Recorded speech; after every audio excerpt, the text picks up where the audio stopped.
Welcome to the podcast. I'm Bill Brio. My guest this episode is a true TV pioneer. He started in TV in the 1950s, and then in the 60s, when I was old enough to watch TV, he hosted one of my favorite kids' shows, Rocketship 7, and that was out of WKBW TV in Buffalo, New York. There he did that series for 16 seasons. He did it 5 days a week, 3 hours a day. He did everything else at WKBW as the weatherman. He co-hosted Dialing for Dollars. He did live ads. He did all that. And then in 1978, he moved to Philadelphia. And for 31 years, he did it all over again there. He was the weatherman again. He was known as Dave Roberts in Philadelphia. And he co-hosted their morning show, AM Philadelphia. So, you know, we've known him as Dave Thomas, known him as Dave Roberts. I'm so happy that I've gotten to know him as his real name, David Boreanaz, Sr. Ladies and gentlemen, boys and girls, here he is. So, David, thank you so much for being here today. Well, it's very, very exciting to be here. I'm glad that I'm capable of being here. I should, right at the top, Bill, say anything that I say must be touched by old age and a lack of memory, and it hopefully will be as I remembered it, and hopefully as truthful as possible. So that's kind of a disclaimer, I guess. I'm going to try and remember this stuff as much as I can. If anybody questions it, so be it. I don't think anybody's going to come at you for fake news here, David. We're good, and we've spoken several times in the last few weeks and months. Your memory is fantastic, so I really appreciate you taking this time. Do you mind me asking your age? Maybe we'll get that one out of the way. Right. In a couple of months, I'm going to be 90 years old. Oh, my goodness, David. Congratulations. That's fantastic. My wife and I are both the same age. Actually, she's a month older than I am. Patty, so for 1 month, my wife, Patty, and I, it's very exciting for me to live with an older woman for a month. Well, not both of you. Listen, congrats. The reason I say congrats is you don't look it at all. In regards to that, too, in this coming August, we'll be married 64 years coming August. That is quite a fantastic achievement. Yeah, we're truly blessed. All right, we got the age, we got all that stuff out of the way. Listen, yep. I want to thank, first of all, your son, David Boreanaz. Folks, of course, will know him from several TV shows, SEAL Team, Bones, Buffy. We reached out to him through another mutual friend, Hart Hansen, the producer of Bones, to reach you in Pennsylvania. So thank you so much to your son, David, and to our buddy Hart. Right, definitely to both of them. And don't forget Angel. You got to toss the show Angel in there, too. Yeah, absolutely. He was the star of Angel. Yeah, man, oh, man. That's pretty impressive. You must be very proud. It's rare for anyone to have headlined 3-4 TV shows. So that's, Michael Landon, I think, is the only other one that comes to mind right now. So pretty impressive, right? It is, definitely. I was thinking the last time that I saw you, contrary to our connecting now, was years ago at some event with Hart and David for one of the shows. You're right. Yeah. I'll quickly tell that story because it's a beauty. As a TV reporter, I would go down to Los Angeles for the Television Critics Association press tours. Right. And on one of these tours where Fox was the host, I think Bones was one of the shows being featured. And I saw David, your son, and I walked over and introduced myself. And I said, listen, I read somewhere, correct me if I'm wrong, but is your dad Dave Thomas from Rocketship 7? And David looked at me like I was 7 years old, and I probably looked like I was 7. And he said, yes, that's my dad. Yeah. And I was just there with my jaw on the ground. 6 months later, the next press tour, I'm at the Fox party. All the kids are there from Glee and the American Idol hosts. And David comes up to me and says, listen, I got somebody I'd like you to meet. And it's you over in the corner. And I'm pushing the kids from Glee out of my way. Like I am so happy to meet you and talk about Rocketship 7. So that was a fun moment for sure. So thank you for that one.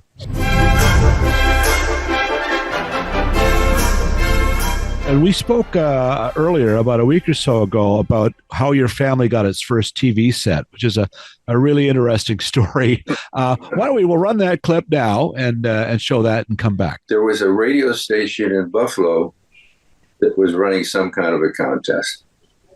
If you knew the answer to something, you would win this TV. It was they promoted it for weeks and so forth. And I wasn't aware of any of that. Apparently my brother was.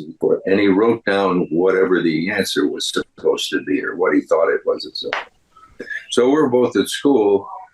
And this fellow from the radio station just came into the neighborhood, and he's going up knocking on doors saying, do you listen? I think it was WEBR. So the fellow came to the door, and my mother answered, and she said, no, I don't know anything. And he went on to going through other neighbors. And she happened to see this piece of paper or something that my brother had left with the words on it. Mm-hmm. So she went back to the door, and as the fellow was leaving, she called him back and said, is it such and such? And he was stunned, and he said, yes, that's it. You're the winner. You wow. You won a TV set. And then a few days later, they delivered this set.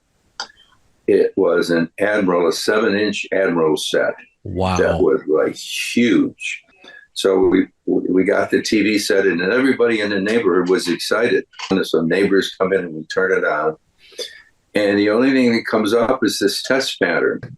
Yeah, with that terrible noise. And what's the big excitement? There's nothing. You have to wait. At 4:00, it's going to begin. And the first thing I saw on television was the Howdy Doody show. Wow. With the Buffalo Bob. Amazing. Buffalo Bob Smith with Clarabelle the Clown. And yeah. So we all sat there and watched it. And when it was over with, then it went back to the test pattern. that was it. That was the only programming that came from. When did WBEN begin? They were in the 40s. There was just the one TV station. Wow. The Buffalo Evening News owned it, and that was it. They dominated. There were no stations in Canada till late 52. Yeah. And so we Canadians watched Buffalo if you had a set. And tell me this, you can answer this one. WKBW, does that really stand for Well-Known Bible Witness? Yes. Amazing. Yeah, Dr. Clinton Churchill. Yeah, he had this for a number of years. Pretty ironic, isn't it? Just that the first thing you saw on a television set at your house was a children's show. Definitely. Was Buffalo Bob Smith then kind of the blueprint for you, or someone of? No, I had no ideas of different types of programming, and I had no idea or desire to do a children's show. That never entered my mind. More with David Boreanaz Sr. after this.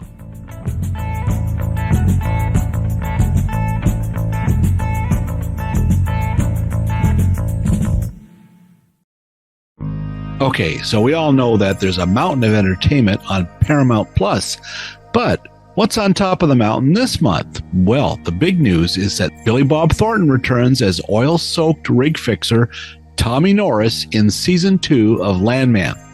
The 10 new episodes features Demi Moore as Norris's new lady boss and Sam Elliott as his daddy pops. Besides more Landman, this December kicks off with a bang as Mission Impossible: The Final Reckoning lands on the platform, along with every other Mission Impossible film in the entire series. Paramount Plus is also bringing plenty of seasonal favorites, including Scrooged, Rock and Roll Christmas, Double Holiday, and Mistletoe and Menorahs. And don't forget about Pluto TV. They'll be streaming holiday favorites all month long, including seasonal episodes of TV shows such as South Park and Cheers. And unlike everything else about the holidays, everything on Pluto TV is completely free.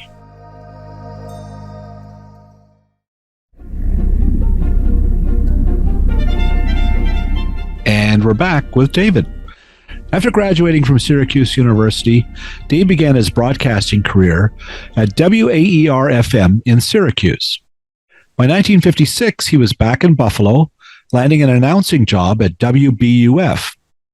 By 1958, he was in the Army, where he served with the Armed Forces Radio Network in both New York City and in the Panama Canal Zone. And that's where he came face to face, not with the enemy, but with cowboys, comedians, and Broadway stars. But the experience there was amazing because all these different celebrities that came in always did something for Armed Forces Radio. Sitting there one day and Helen Hayes walks in. Got to meet her. We covered the premiere of The Diary of Anne Frank and Ed Wynn. Oh, the perfect fool. All these celebrities came in, and I'm standing there with the microphone off the side as they come in, trying to get them to say something. And they were very kind because when they saw Armed Forces Radio, they did stop, and say a few words to us, and then we'd tape it all together and make a show. One person that I love was Gabby Hayes. You know who Gabby Hayes is? A Western star, yeah. Right. They said, well, Gabby Hayes is coming in, Dave, and you're in charge of him. You got to get him to do some PSA now for the Red Cross or something. He comes in. He had driven across country with his wife to see the Yankees play. He was a big New York Yankees fan. And he sits down, and they gave him the copy to read and so forth. So I went in the control room, and he starts to read the copy. There's Gabby Hayes, USO, and he does this whole thing. And he keeps stumbling. These were 20-second spots. So I went into the studio, and I said, well, we're going to change the copy a little bit. We'll do this. And I tried to take out some words I thought he was having a problem with. He says, all right. He says, I'll get it this time. And he reaches in and he takes his teeth out. And he puts his teeth down like this. He says, I'm ready. I'm ready. And we went in and he did 3 takes in a row. Perfect. He got up, put his teeth back in, and he and his wife, hand in hand, said, thanks a lot, kid. And he walked out. Well, after his Army stint ended, Boreanaz found himself back in Buffalo, newly married. He quickly landed a job as a weatherman at Buffalo's WKBW. His first impressions of the station, however, made him think maybe he'd made a mistake. They just cleaned house on a Sunday night. In other words, they came in and said, with security, and said, you're done. Clean out your desk and go. Wow, they just frog marched them out of the building. That was it. And then Monday morning, this young kid shows up, and that's me. So I said, when I realized that, I said, oh my God, this is terrible. What kind of people am I working for? What did I get myself into?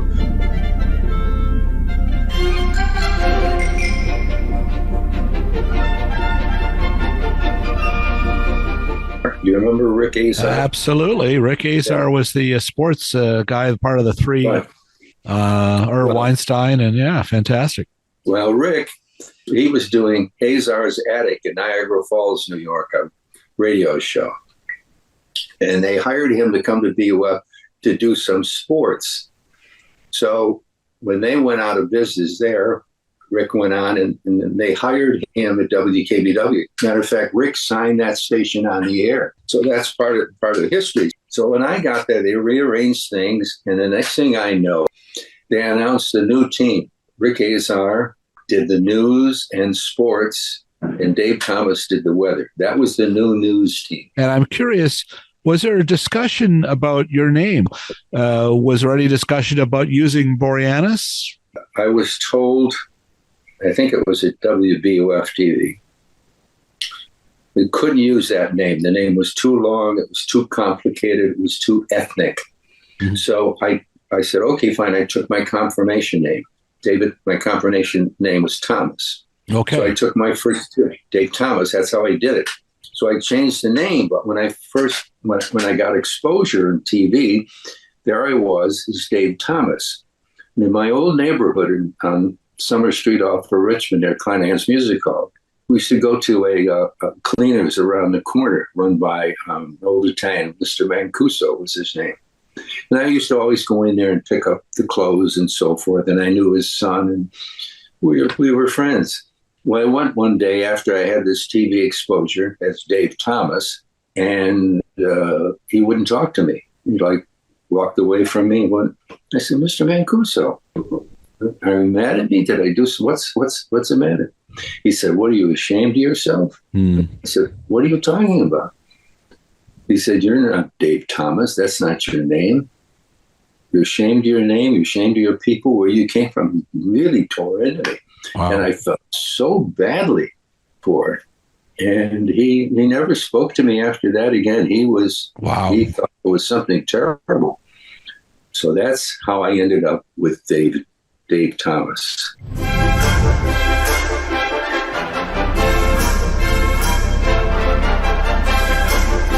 We used to do, everything we did in that studio was live.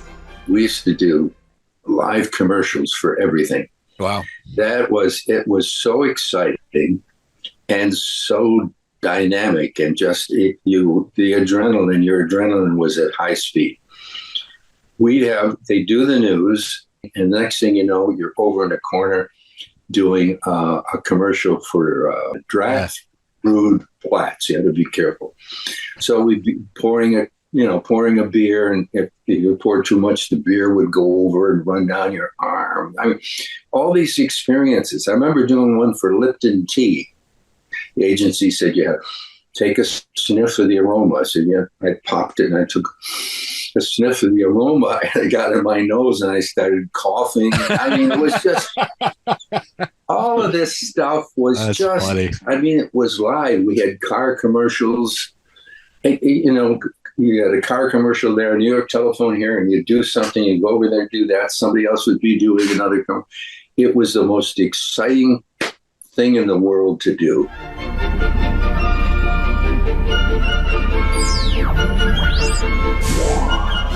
But probably about 6 months before, they had hired this young kid out of Rochester, New York radio. They hired him at WKBW radio.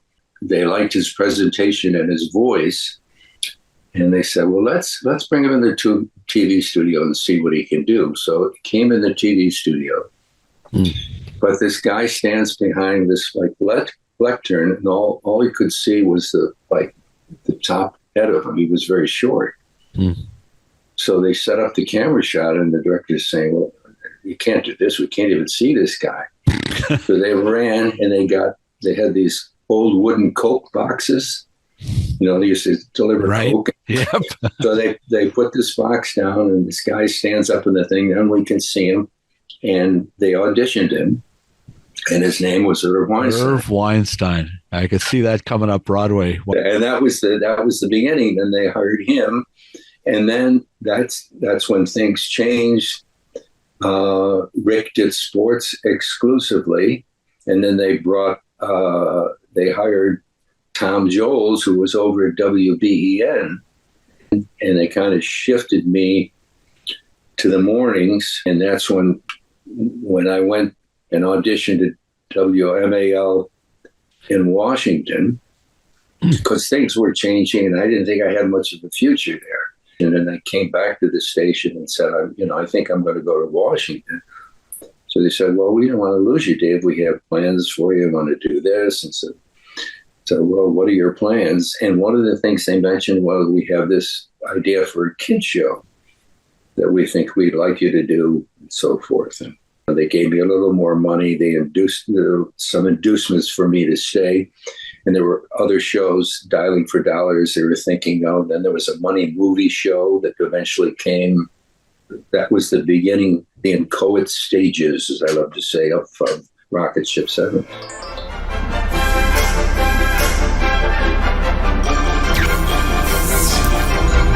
There was a guy by the name of Bill Wagner who had worked for a station in Houston, and somehow they hired him here at WKBW TV.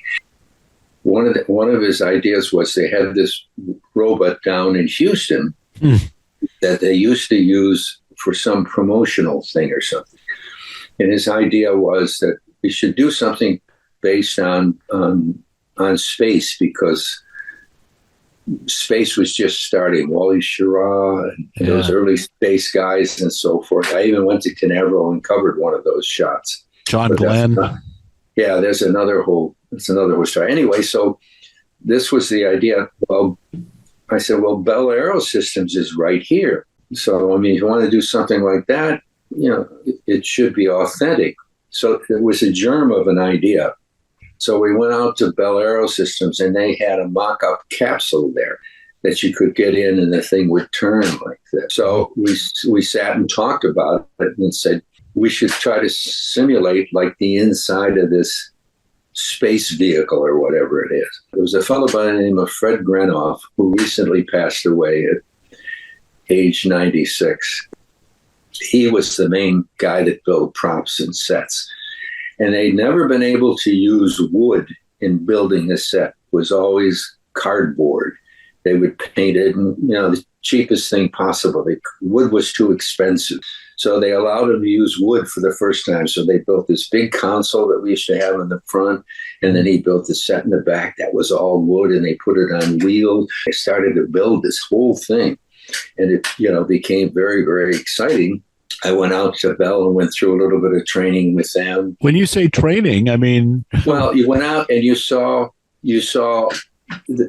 worked in this little space capsule where you got in, you would press it, and you would go like this, to give you a feeling for the whole thing. Yeah. Then they had engineers that had designs what capsules were going to look like. The initial thing was going to be very, very technical, and I kind of immersed myself in that, figuring out, well, I should learn this. But at the same time, in my mind, I was more fantasizing in terms of fun with this thing too. So we ended up building this set and so forth. And then they shipped this robot up from Houston. This really big thing arrived. So we fixed it up. He had an antenna on top, the original one, that you had to put batteries in, because if you hit him in the front, then the antenna would go around. It would be like, there would be noise. So we had fun with that. And then they added some lights on the front. So when we dimmed the lights, and if he walked in, the lights would be flashing, his antenna would be going, all things to generate, excitement. Wow, look at this, a robot. It's moving. It's actually, is it going to talk? Yes, it's going to talk. All that stuff was happening. And it came up from Houston. Was it already known as Promo the Robot? No, it was just something they used as a promotion down there. So they fixed it up and added a lot of stuff to it, and cleaned it up and sprayed it and so forth, and had these big epaulets on the side, and there were legs that were separate, so you had to put the legs on and then lift this over the poor guy that was inside. So we did all of those things, and they say, well, what do we name this thing? So they had just hired another new guy who came in to run the promotion department. So his brilliant idea was, well, we're promoting this, and it's a promotion. Why don't we call it Promo? Amazing. That's fantastic. And everybody kind of looked like, really? And at that point, we wanted to keep the thing moving. So we said, okay, fine. What's in a name, right? Why in a not? name? So he became Promo, and then who was the poor guy inside? It was too tough of a job to get in there. You had to be in early in the morning, get in the suit, get out of the suit. So finally, after I think we went through 5 or 6 people, things not working out, we were on the air. It was just robot would come in and turn around and walk out. It wasn't saying much or anything. We got to get, we have to get this thing. We have to get this thing going. And then you remember Dialing for Dollars? Yes, of course. Okay. Well, Johnny Banizak, they would be in there live, getting ready to do at 9 o'clock, because we went from 6 in the morning until 9 in the morning.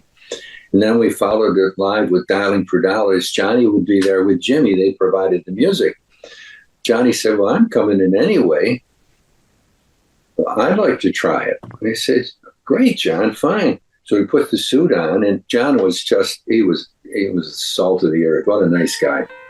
It worked out perfectly, and he was Promo for the rest of the run. He was amazing. Great. David will rocket right back after this.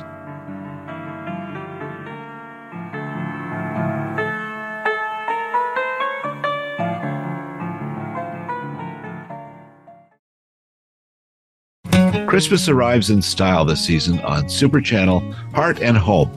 What have they got? Well, the Super Channel original series, Crossroad Springs, premieres December 24th. Dynamic duo Candace Cameron Bure and Cameron Matheson star in another sweet Christmas only on Super Channel starting December 19th.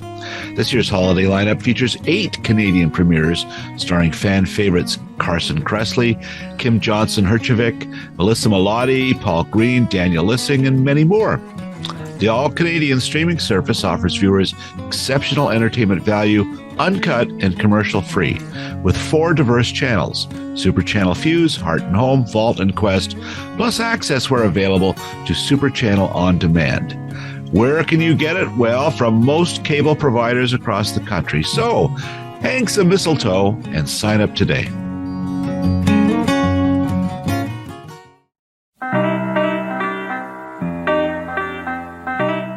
And here he is again, David Boreanaz Sr. Bill, when we did our first show, the next day, Bill Wagner, who was the program director at the time, the guy that had come from Houston and so forth, he put out a memo, went through everybody, everybody saw it, saying what a terrible job I had done. I don't know the character. You're not playing it right. You did this wrong. You did that wrong. It was so deflating.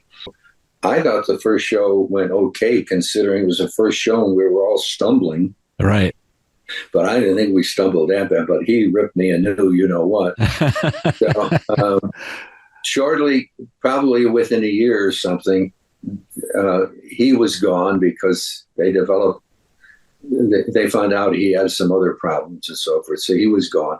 But gradually by then the show started to change. And I was saying I wanted it to be more than just cartoons. I mean, anybody can run cartoons from 6 to 9, right. Put it in spot. I want some education. So we went to the zoo with Clay Freiheit. I wanted science.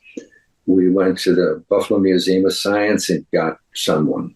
We had J.J. Carr from Bell Aerosystems who would come in and sketch like capsule or something on a pad associated with space. And then the kids would try to draw it and send it in, and then we would show their drawing. So it started to develop along those lines. Each day we tried to have a segment that was special. And you were on 5 days a week, and right. From like 6 in the morning to 9. My goodness, 3 hours a day times 5. We filled that. We filled that whole block. Prior to that, there was like Ding Dong School and Miss Francis and all of that stuff, and they got rid of all of that, and they just put us in there, and we flew with it. What was the one, Romper Room? I remember that. Romper Room was on too. Yeah. Then I think WGR picked it up. I think we had it for a while, and they let it go when they changed everything and put Rocketship 7 in there. Romper Room, I think, went to 2. Yeah. I remember too, Sherry Lewis and Lamb Chop. Yeah.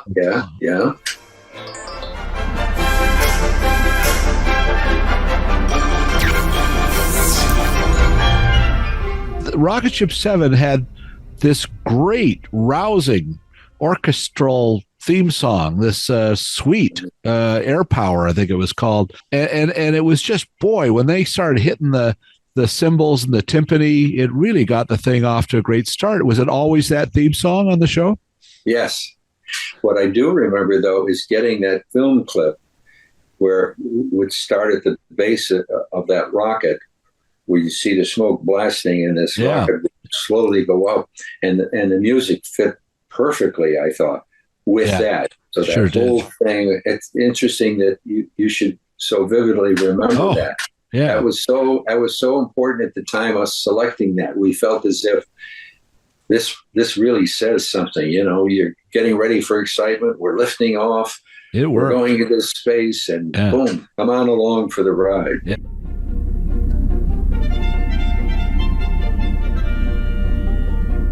What I remember too was what you showed, like you had the cartoons, and there was a lot of the Gumby and Davy and Goliath, all those claymation shows that Art Clokey did.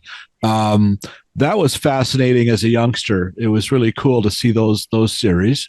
Was there also Popeye cartoons and Bugs Bunny? Yeah, those were in there. But the Gumby and Pokey things were, it's like an animated stick type thing. And the reason I love that one was that I envisioned kids trying to draw that themselves. Yeah. So I thought that was the connection with that cartoon. Davy and Goliath, I just thought it was a nice thought, no matter what your religion or persuasion. Yeah. It talked about kindness and certain things. It didn't seem to be real preachy. It just seemed to be easy going. So I like that. I love the Gumby and Pokey. And then, of course, what used to drive me crazy is that the cartoons are basically violence, with the smashing and the Road Runner. And that always bothered me that there was so much of that in there, but they were so popular. And, of course, that was part of the package that the station had to run. So, I mean, I couldn't argue with that. I mean, I could argue, but I wasn't going to win any battles. So I guess. It was Roger Ramjet. That came later, I guess. Yeah, Roger Ramjet. It was a perfect fit for Rocketship 7, right? Right. Yeah, that was a later one that they picked up. And also you would show, and I'm sure you had syndication deals with various distributors, but your show and Commander Tom would have like these short films, some of them from the 30s, like Buck Rogers and Flash Gordon, I think, right?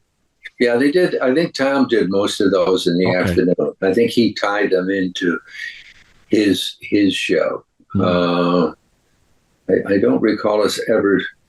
They had syndication deals where they had to show that, so they put it when Tom went in the afternoon. For a while, Rocketship 7 was on in the afternoon from 4 to 5 too. Oh wow! Didn't realize that before Commander Tom, I guess. Yeah, it was.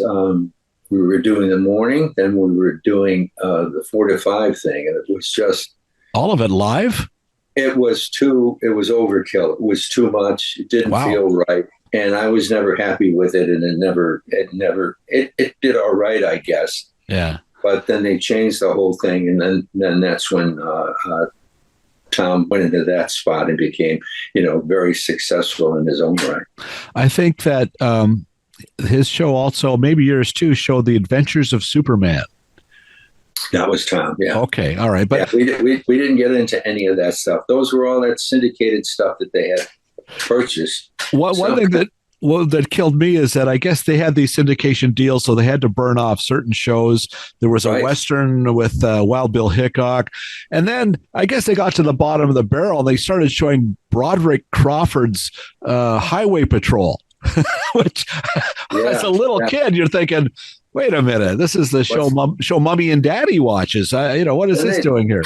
They had the package too, the Laurel and Hardy thing. Oh, that's great. Yeah. You remember Laurel and Hardy? They did something with that too. Yeah, they would obviously capital cities took over. They were masters at getting these deals, buying up the syndication's right to this and this at minimal cost, I guess, because no one was watching those shows anymore, and they turned it into a money machine. I mean, they just loaded it with commercials. Probably the Little Rascals, too, and things. But, the Little Rascals, right. More with David Boreanaz Sr. after this.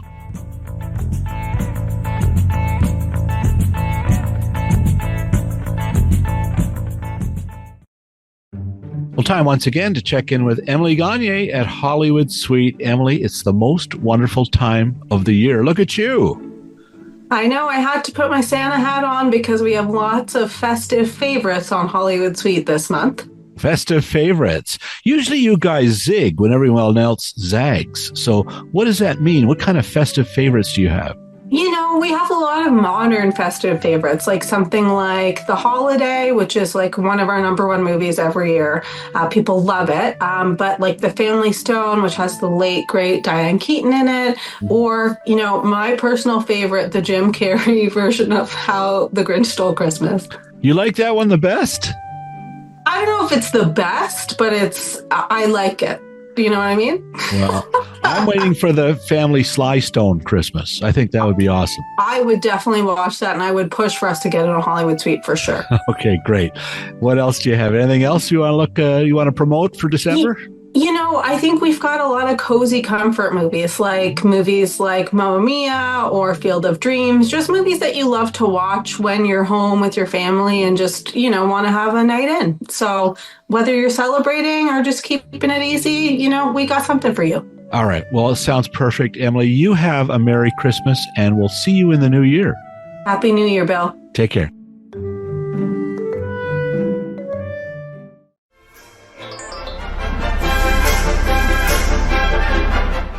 And we're back with David. I'm there at WKBW maybe 2 years, and Doc Churchill sells the TV and the radio station to this group called Capital Cities. They paid more for the radio station than they did for the TV station. Wow. I mean, talk about getting a bargain and smart people. But Capital Cities was struggling in the early days.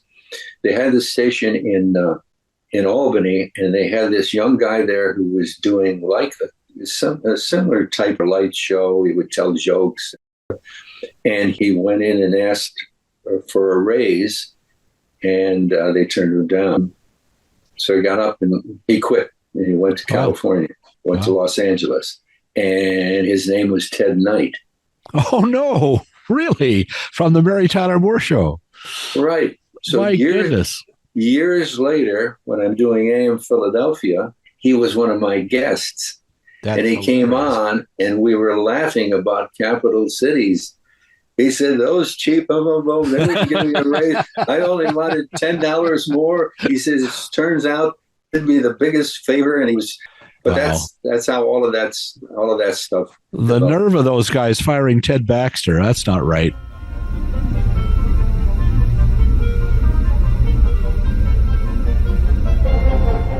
I'm curious about the puppets on the show, because I'm sure you didn't see yourself as a puppeteer, but I remember Mr. Beeper. There was creatures like that. How did that go? Did you just have to learn them? Did you make any of the puppets? Tell me a bit about the puppeteering.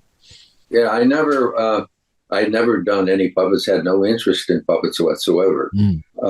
So they figured we had to, get this some kind of a spacey type character. I was looking around for puppets, and I went into this one place, and I found this like little green thing. There wasn't much to it, but I remember putting my hand in it, and I said, well, this might work, but we have to figure it out some more. When I brought it back, I gave it to this Fred Granoff, the guy that built the set, and we put little wires on the head to look like little antennas, and at the top we put a little wooden ball. But I can remember the first time I did the puppet, I had no idea in my mind what the voice was going to be like. I mean, I knew I had to have a voice, but I hadn't rehearsed. I hadn't tried anything. I just stuck my hand out there, and this falsetto voice came out, which really surprised me myself. And I can remember the guys in the crew, everybody was laughing. He's saying, Dave, what happened? Your jockey shorts are too tight. What this kind of stuff. We were all laughing.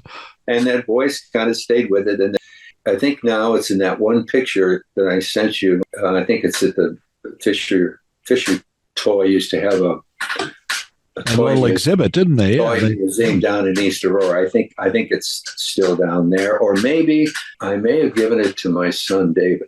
I don't know. Wow. I think he asked for it or something. Can you do a little bit of Mr. Beeper for us now? No. No, you won't, or you just can't? I can, but I won't. That's interesting with that. People ask me that for years, especially when the show was popular. Even my kids asked me that. Wow. And I said, no, I will never do that outside of the content of the show. Why I'm stuck in that mindset, I don't know, but it just feels right.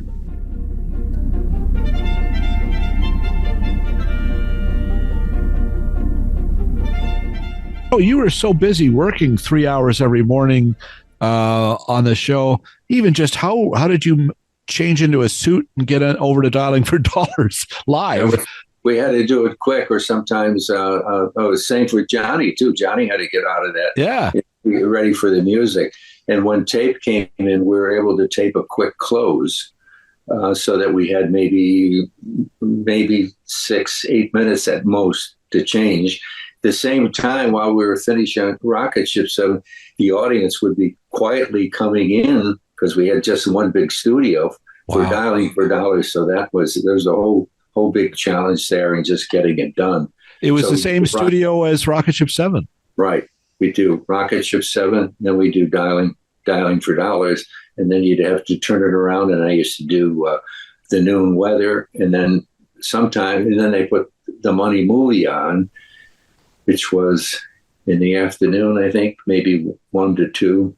Wow. So it kept moving, and then we would go outside to do the weather in the parking lot.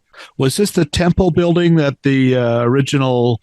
Yeah, that's where he used to hold church services. Wow. And then the radio station was in the back. It was a little parking area. Radio station was in the back. We did so many live shows there. You remember Evel Knievel? Yes. I did a show there with Evel Knievel on it. Really? Yes. Did he jump over promo or what? Well, no, I tell you, we had him on Dialing for Dollars, and he had his motorcycle back in the driveway, right? And I talked to him, and so he wanted to take a trial run. So he got on the motorcycle, and he went zooming out of this driveway, did like a wheelie type thing. Something went wrong, and he shoots out into Main Street, and he hits the back end of this car. Oh, no. And the car spins around. The motorcycle goes up in the air, and so does Evel when he comes down on the ground. Oh, my God. I thought he had killed himself, Bill. Jeez. I said, I don't believe this. And we're right next door to the police station, fire station. So they all came. He was on the ground. An ambulance came, and he wouldn't get in the ambulance. So we got him into the front of the station, and he wanted to go on and do the show. He wanted to talk. And I said to my boss, I don't want to be on the air with him. This guy is liable to have a heart attack and die. He should go to the hospital. So I said, no, I don't want him. I'm not going to do him. And they finally convinced him to go to the hospital. And he had a big show scheduled for the weekend, which they canceled, right? He was in the hospital for a couple of days and then left town to recuperate. But then the story came out. I saw a story in the newspaper. It said that they canceled the show because some driver in a car, an old couple, had run into his motorcycle. They turned the story around to cover the fact that he had done something so foolish and not right. That's one of the things that went on in this little space. And when I drive by and it's deserted, I say, the ghosts to the west, they live here. Evel Knievel lives there, among other people. Well, they should have known not to have evil in the house of the well-known Bible witness. That's what happened. Exactly. There. See, there's that thread again. You're good at that. You're good at that, though. My thanks to David Boreanaz for sharing so many wonderful memories of Rocketship 7 and other adventures in television back in the 60s and 70s at WKBW in Buffalo, New York. There were many other stories we didn't get to this episode. We'll have to do another one. We didn't talk about the $10,000 Dave helped raise in the 60s from donations from viewers to bring 2 baby snow leopards to the Buffalo Zoo. We didn't also talk about Dave's work with Jerry Lewis and the annual Labor Day telethon in combating muscular dystrophy, or his post-WKBW career in Philadelphia as a talk show host and TV weatherman. Known as Dave Roberts during 3 decades on the air in Philly at WPVI, he interviewed everybody from the Fonz Henry Winkler to Tiny Tim and even Colonel Sanders, and also stars such as Bob Hope and William Shatner. Dave also had cherished memories of crossing the border into Canada on frequent visits to Sick Children's Hospital in Toronto. The guys at the border crossing in Fort Erie always asked Dave, "Where's Promo the robot?" And the answer was folded up and in the trunk of the station wagon. As for all the Canadian fans of Rocketship 7, well, Dave wanted to give that audience a special hello. I want to make a good shot at the Canadian audience, which was started out small and became huge, well beyond any of my thoughts. And the same with management at the station, when they realized how big that audience was and how effective they were with their commercials and then live commercials that we used to do for the kids. Yeah. Charlie Chalks and Slinky and all that stuff. And my early days in Canada, Wasaga Beach, Georgian Bay. Yeah, there's a lot. I want to get that in because that audience was so important to us, and I'm still appreciative of it. We all watched all the time. It was important and very entertaining. And you stood out for sure in that landscape, which I cherish, all of those memories.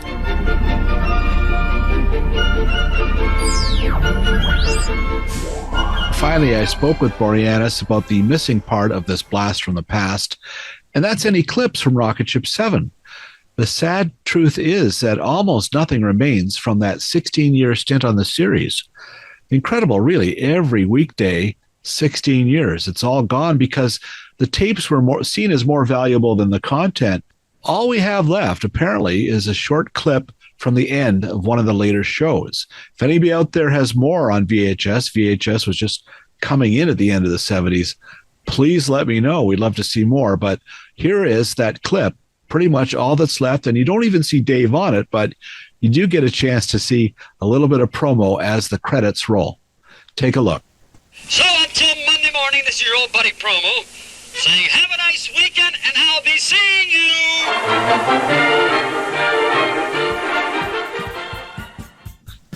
Well, my thanks again to David Boreanaz. It's been such a pleasure getting to know him and his wife, Patty, over Zoom, at least, these past few months. Something I will absolutely treasure. And I want to thank his son, David Boreanaz, for helping to set this up, being instrumental there, as well as our mutual friend, Hart Hansen, executive producer of Bones and other shows, author, and just a real good guy. Thank you, Hart, for coming through on this one as well. And also, as always, I want to thank my producer, Phil Hung. I don't think we'll be doing this for 16 years, Phil, but damn it, you're doing a great job. Thank you again. And also kudos to Paul Boudra and BJ Del Conte and Stephen Dudley, folks who provide the music that you hear on this podcast. And as always, thank you, viewer. Listen, if you like what you heard and saw, please spread the word. I'm Bill Brio. Thanks for watching.